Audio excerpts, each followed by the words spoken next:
First event po natin sa ating PFT is push-up. Sa push-up po, sa starting position natin is nakatayo.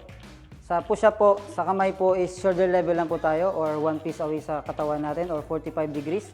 Sa paa naman po is pwede tayong feet together or 1 foot apart lang po. Once sa sinabi ng proctors na push-up position move, one step backward, straight lang itong balikat, hips, din ang paa, straight lang ang tingin. Then once sa sinabi ng proctors na 2 minutes push-up, ready, go. Sa pagbaba, pantay itong balikat, ang hips at ang paa. Sa harap lang po ang tingin. Then up. Sa pag-angat po, full cock po tayo, lock elbow po tayo. Then sabay ang angat ng shoulder at ang hips. Then execute.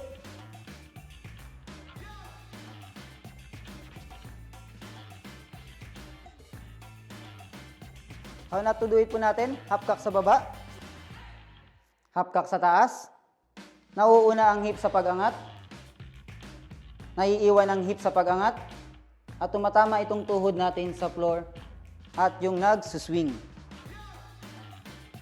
Authorized rest position po natin kung ano po yung push-up position natin.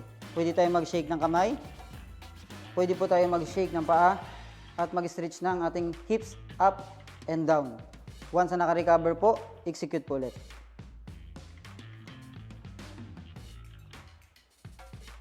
Hold, up. Second event po natin sa ating 30 is sit-up.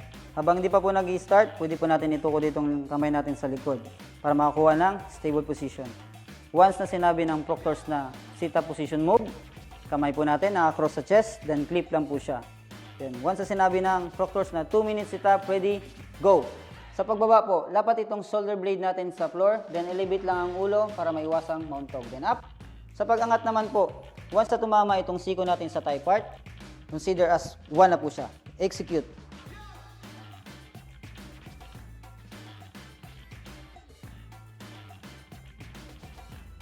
How not to do it po, half cock sa baba, half cock sa taas, umaangat ang hips, kumukuha ng buwelo.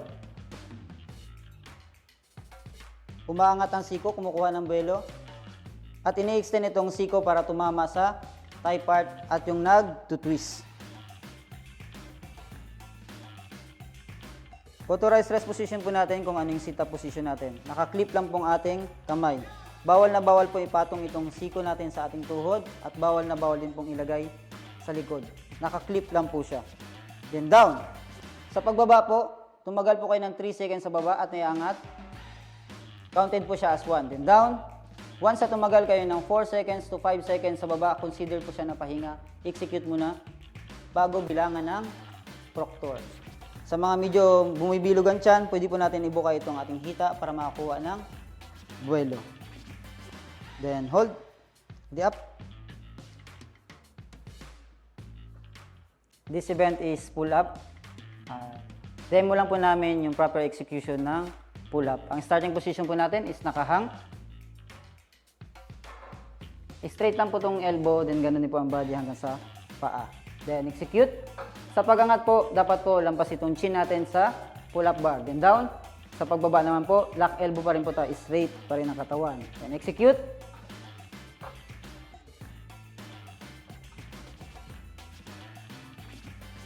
How not to do it po, half cock sa baba na hindi na siya umaangat o hindi na umaangat itong chin natin sa pull-up bar.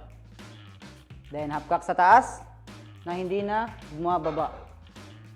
Then yung nag-swing. Authorized rest position po natin kung ano yung starting position natin. Nakahang lang po tayo. Then once na naka-recover na po, execute po ulit.